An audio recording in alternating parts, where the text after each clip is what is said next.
Hey y'all, IrixGuy here. Welcome back to another live show, Epic Drone Show. I think this is episode number 36. If you haven't watched the previous episodes, you can catch up with all the latest. Just go to epicdroneshow.com. You can find them all there. But today's show, Cooper Video Corp, welcome aboard, dude. Your live shows are great. I appreciate that, and hope to do a lot more. I hope the audio, I hope the lighting, I hope all of that is okay today. I've done some... As one might imagine, it's a constant process of trying to identify the optimal lighting, the optimal mic placement. So I hope that everything's okay. And I'm watching my studio monitor over there in the studio, and in the control room rather, and I can see that I'm greened up. So I think the bandwidth issue that was creating some network congestion during some of the previous episodes, hopefully that's been resolved. So without further ado, let's go ahead and jump right in. I know there's a lot of us out there that, when they had that, when DJI had the big announcement, and a lot of us thought, oh man, we're going to see Mavic Pro 2, or we're going to see Phantom 5, and what we got, unfortunately, well, I say unfortunately because for the majority of hobbyists, it's just out of question. It's too big, it's too heavy, it's too expensive. They released a fancy new camera for the Inspire series instead. So I know that was disheartening news. It really disappointed me, and I know there are a lot of other people that shared that same opinion. So hopefully we're about to see something great again with DJI. They acquired Hasselblad, and I hope I pronounced that correctly, but they acquired Hasselblad several weeks ago now, or actually I guess I should say months. And that should have, in my opinion, should have given them the opportunity to borrow some of that technology, because Hasselblad, obviously one of the leading ultra premium camera manufacturers in the world. And just think, if you're the leading drone manufacturer, now you've got the best camera technology in the world. How are you going to deploy that technology into future versions of your drones? So, for that reason, I think beyond the, in addition to the fact that DJI has no real competition right now, they have no need to put out a new product before the holiday season. I mean, it's almost November, and if they were going to release something in time for the holiday season, it's my opinion that they would have already done it. So my expectation of us seeing a new Mavic Pro 2 or Phantom 5 in the year 2017 is probably not going to happen. I mean, I'm just being a realist. But since they don't have any competition, it could be a positive in disguise, because what that may mean is that when they do release this next drone, especially given that they've acquired Hasselblad, now that they're not rushed, inevitably the Mavic Pro was a good drone, but it wasn't perfect. They could have done so much more with the camera. There was need for refinement. And I think the lack of refinement when they released the original Mavic Pro is the product of a threat. They felt threatened by GoPro at the time, by GoPro Karma, because they didn't know what it was going to be, how it was going to be perceived by the enormous GoPro fan base. And fortunately for DJI, it was very poorly perceived, and it didn't really pose a threat, for dethroning them as the leader of drones. So with that being said, it also prompted them to rush the release of the Mavic Pro. So I think when we see Mavic Pro 2 with, hopefully it'll have Hasselblad camera technology. Mavic Pro 2, since it's probably not going to come out till 2018 now, is hopefully going to have a very refined camera experience. I'm expecting something that will smoke the video quality, the video stability of anything that we've seen so far from the Phantom line. That's my expectation with the Mavic Pro 2. They've got access to this brand new camera technology. One of the ultra premium camera manufacturers in the world. DJI owns them now. So why not take advantage of that? Why not just create something that impresses, but instead create something that just knocks everyone's socks off? And I think from that perspective, I think DJI not releasing a new drone until 2018 would make sense. I know it's disappointing for us because, we got the Spark. Spark's fun. It's portable. But the Spark's not great. And I don't mean that in a degrading way. we need something new. We need something truly new, truly improved, and we haven't seen that in 2017, unfortunately. So, yeah, it's going to be it's going to be a tough wait. But what really blows my mind is that we're approaching Christmas of 2017, and I haven't seen anything from a drone perspective that's like, man, that's the ultimate drone. Got to get that, the ultimate drone nerd's gift. Get these computer nerds, these drone hobbyists, get them something cool. And I just haven't seen that this year. So I hope that drones aren't taking the back seat. I know there's been a lot of people that would have adopted developing drones, but they hesitated because of the uncertainties surrounding overregulation, etc. But I would hope to think that the fear of overregulation, hopefully that's dying out. I mean, it's, when drones were new and people first discovered them and then they became more financially reachable beyond the ultra hardcore, ultra rich hobbyist, that's when we started to see the media. The media were sharing stories that painted a negative picture for drone hobby.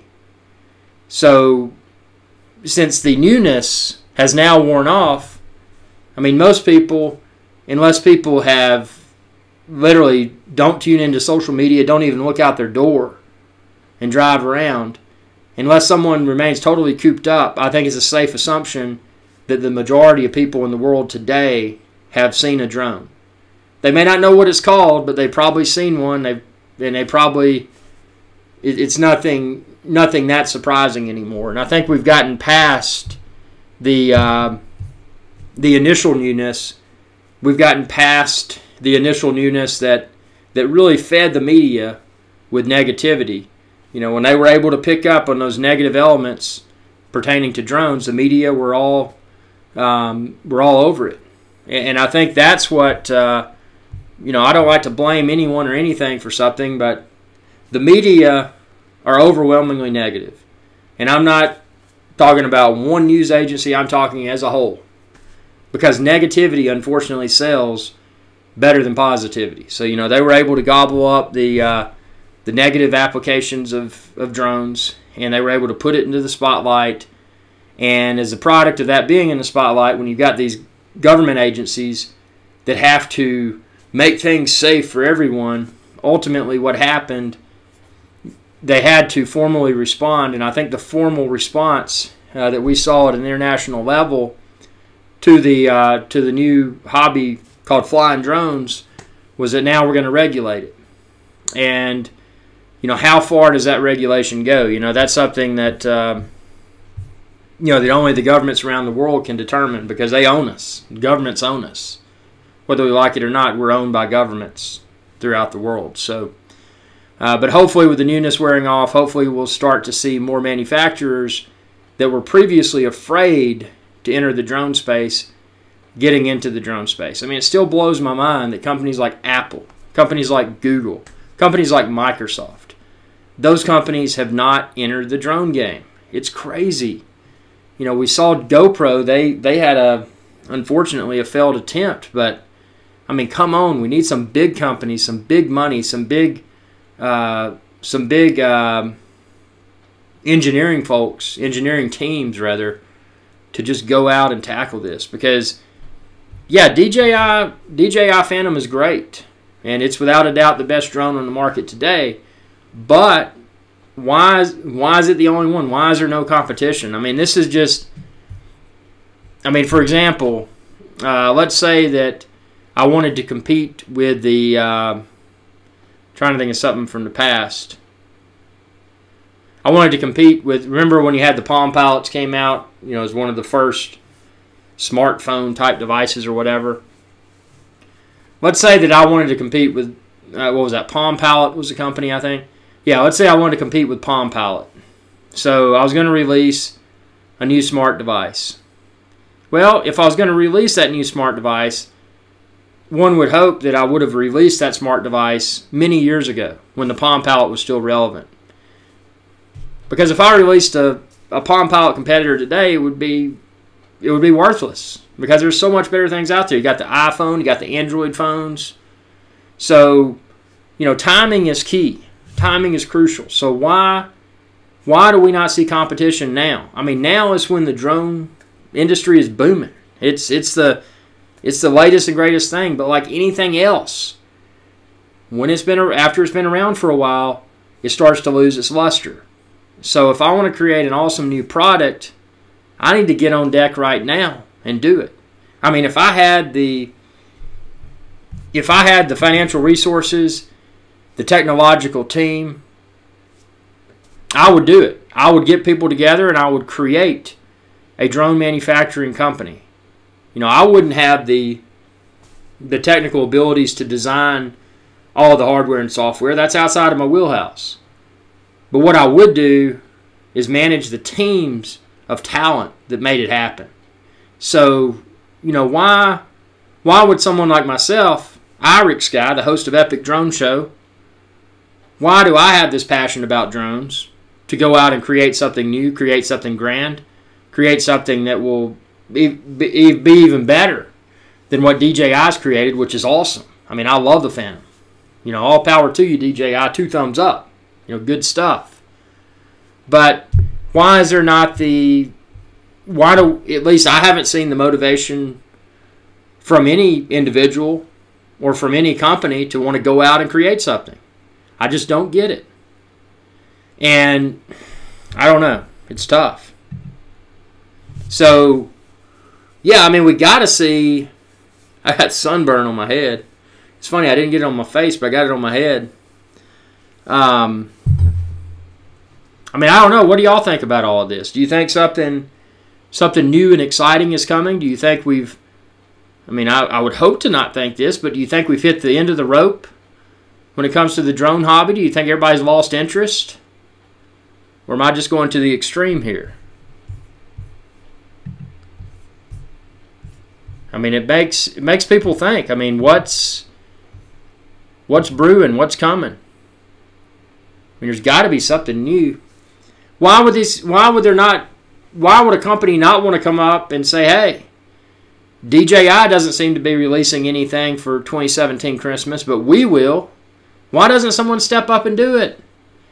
If DJI's gotten lazy, why doesn't someone step up and say, hey, holidays, people are buying things that they normally wouldn't buy. It's called gifting. Why don't we create something that consumers want to buy? It only makes sense. I just don't get it. I mean, I'm not afraid to admit confusion, and I am completely confused. I mean, it makes no sense. It makes 0 sense. I don't get it. Ugh. So, the question is now, how long do we have to wait for the latest and greatest? I mean, how long do we have to wait? But, yeah, this show is all about drones, and that's the thing. I want more drones. I want more drones to bring to this show, and we can sit down on the set and take them out in the field and talk about them, review them, share our experiences. But to do that, we need more drones. There's only so much that can be said about the existing drones. The existing drones are great. I love the Phantom 3 Pro. I love the Phantom 4. Great drones. 4K 30, silky smooth, good image quality. But we need something new. There's only so much that one can talk about when it comes to a drone. I mean, when you've gone through the setup, when you've gone through the troubleshooting, when you've gone through the performance test, then it becomes a matter of what's next. And I'm ready for the next step. I mean, I am ready to get the next drone and bring it out here. This is a sandbox. Yeah, I mean, it literally is. I got sand behind me. This is a sandbox. But to have fun in a sandbox, someone typically needs more than just their hands, because hands aren't really that fun. You can go out and dig around in the sand, but if you throw something cool in the sand, like a brand new drone, that's when it gets really exciting, and we just don't have that right now. It's upsetting. I mean, it really is. So I know if I sound a little bit upset, it's because I am upset. And I'm really, given the drone industry climate at this point in time, it's crazy. Hey, Sean Coonery, what do you think about it?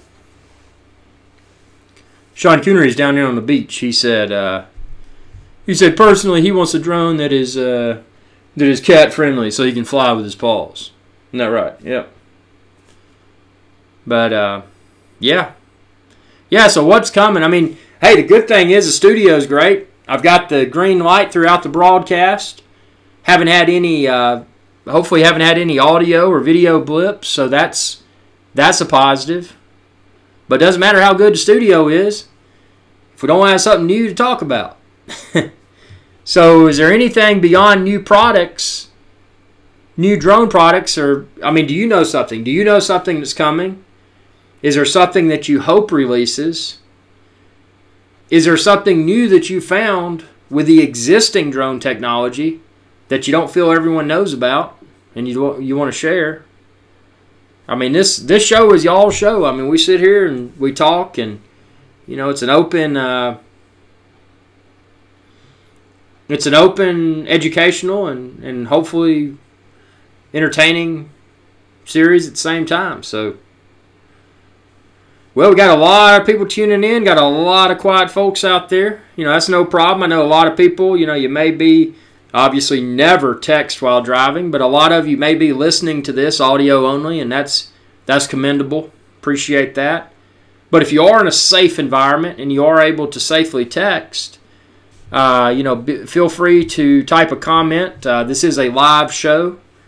You know, so far Cooper Video Corp has commented, but I've got a ton of other people that haven't said anything. So, are y'all in the same wheelhouse? Do we? Are you dumbfounded by the lack of new drone releases recently, or you know, what's going on? Just popping through here, looking at a few things from the laptop.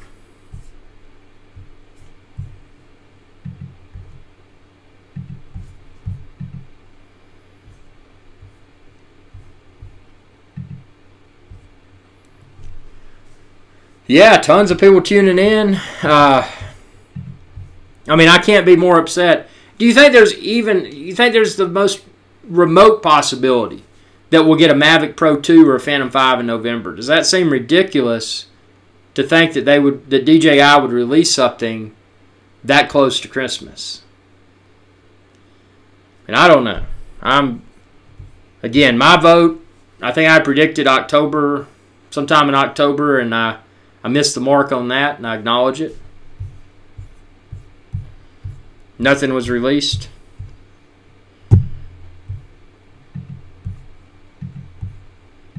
I'll tell you something that's cool, and this isn't really, it's not drone related. Now, actually, I need to table this. I'll table this for IrixGuy's live show, but there's something I want to talk about, and it's home automation. I know that's kind of an old topic. But there's a really cool way now, especially if you mesh it with Amazon Echo, which if you haven't seen Echo, it's a little tube-looking thing. They've actually got several different shapes now. But basically, what you can do, you can put outlets on your various lights. In my case, my studio lights and that sort of thing, and I can talk to Amazon Echo and just say, hey, turn on the lights, and it'll turn on all my studio lights. Kind of a cool convenience. We'll talk about that in an upcoming IrixGuys live show. But I just wanted to throw that out there. George says, I don't think we will, meaning he doesn't think that we'll see a drone this year either. You know, I hate to agree with you, man, but I think that's unfortunately going to be the case. I mean, if DJI was going to pull something new out of the bag, I think they would have done it when they launched that ultra pricey Inspire camera a few weeks ago. So, yeah. It's disappointing, but you know, to look at it from another perspective, it's kind of cool because what this has enabled us to do is get geared up for something really new. And I hope, you know, I hope when they do release Mavic Pro 2 and Phantom 5, I hope when they do that it's nothing, you know, it's not something lackluster. I mean, we don't want a color change. We don't want a new propeller that's quieter. I mean, we want something real. You know, we want something huge step forward. So, you know, hopefully this delay, while DJI is rolling in the dough, selling the current drone models that are awesome. While they're rolling in the dough doing that, hopefully they're putting some money into R&D, and and hopefully they've got all of their design teams really dissecting the Hasselblad technology and really saying, well, how can we take this huge medium format camera and how can we compress it into something that small that'll fit on a Spark, something that'll fit on a Mavic Pro? Hopefully that's the direction they're going, because smaller, lighter, better, but more capable. That's what we need. We don't want to have to travel with, and I'd grab it, but I'd disrupt Sean Coonery. I've got my drone case down there.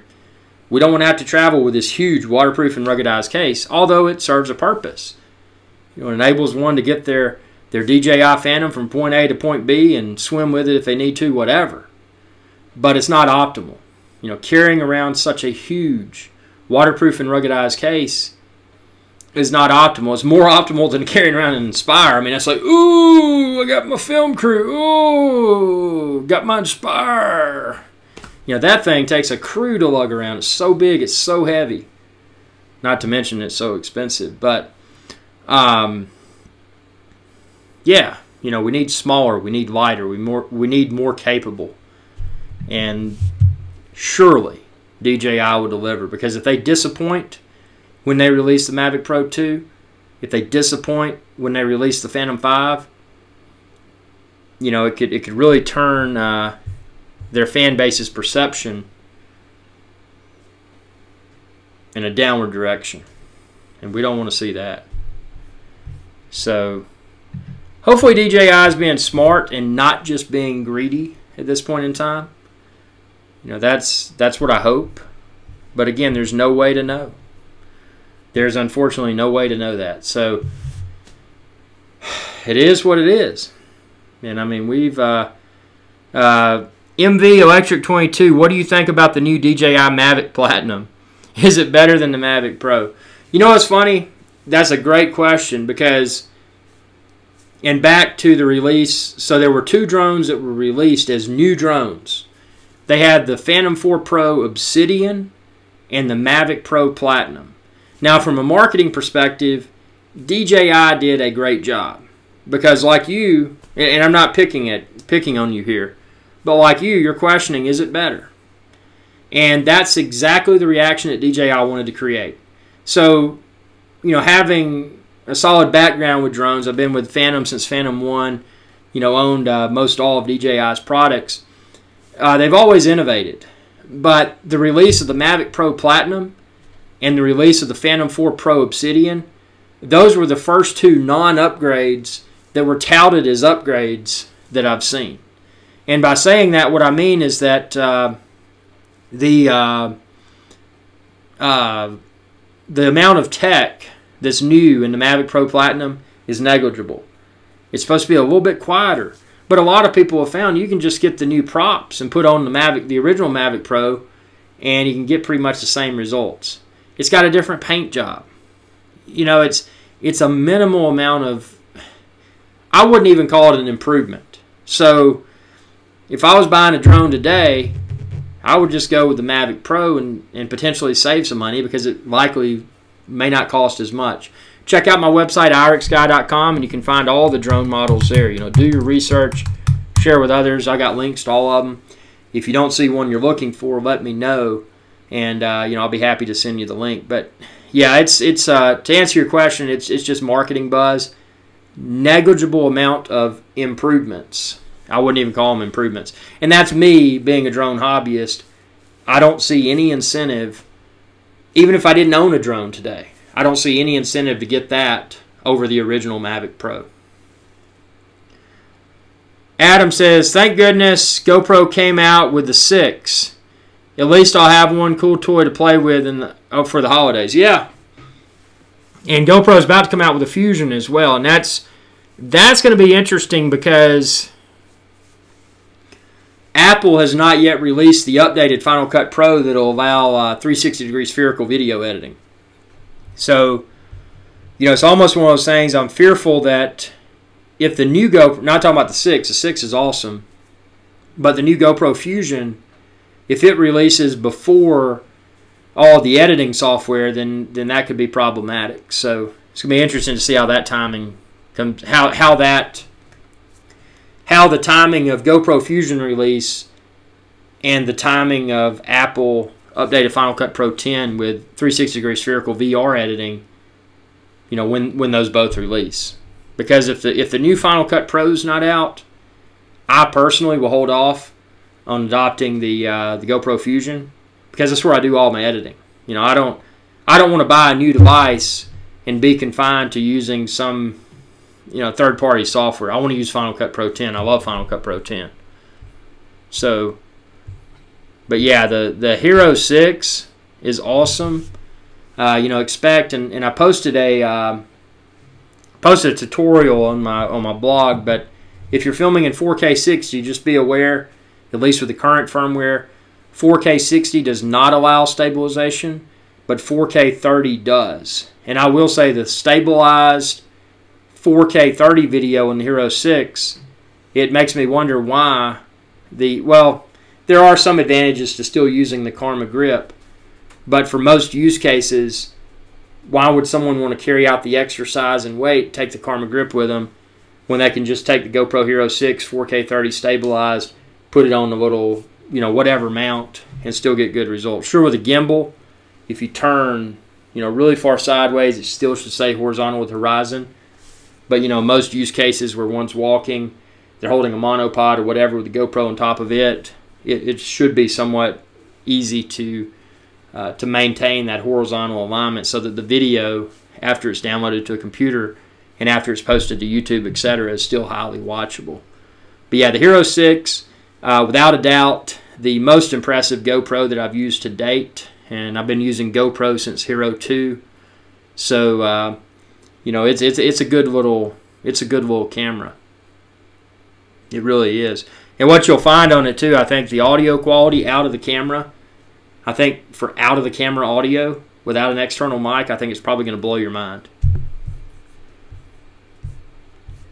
So yeah, good stuff. Yeah, we've got a lot of stuff to look forward to here. Let's see. Got tons of comments coming in here. Let me see. More people coming in. I think what I'm going to do, I'm going to yeah?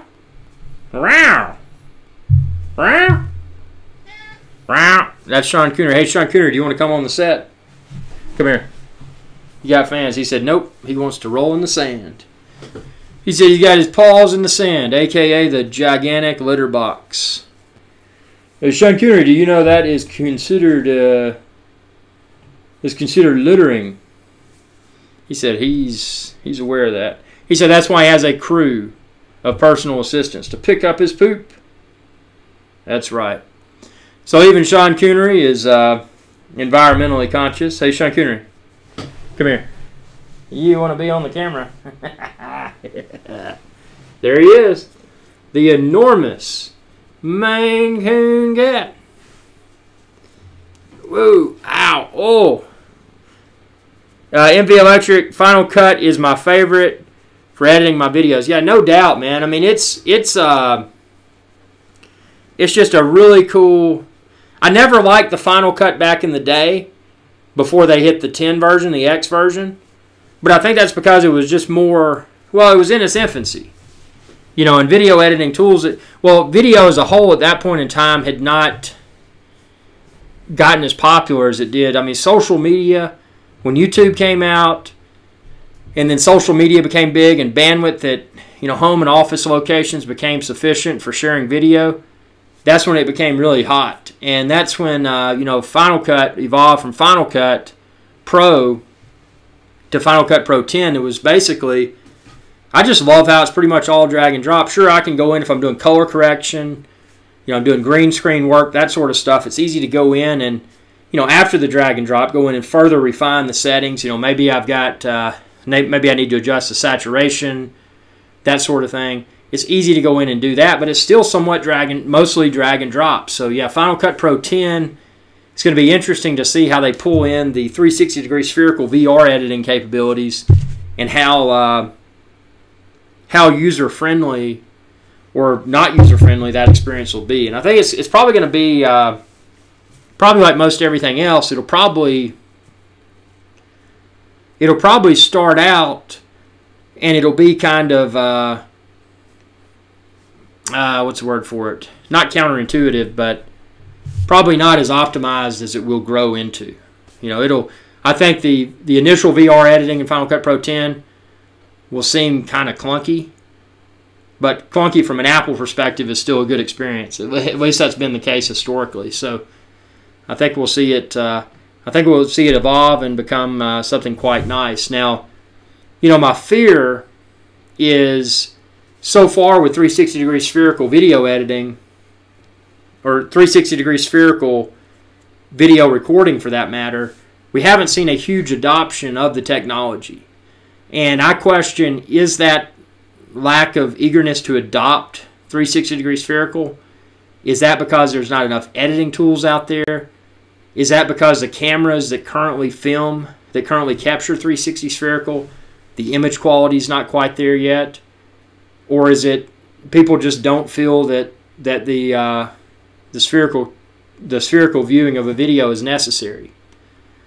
I think that's where, with Apple releasing the Final Cut Pro 10 update to do spherical in conjunction with GoPro's new camera, keep in mind, even if you're filming with the GoPro Hero Fusion, even if you're filming in 360 with it, that doesn't necessarily mean that you have to produce a 360-degree spherical video after you download and edit that. It provides you with the convenience of, in essence, having multiple cameras that are in one.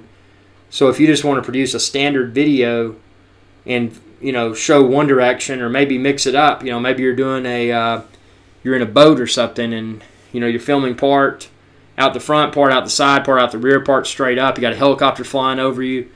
It in essence enables one to, with one camera, capture the equivalent of multiple cameras.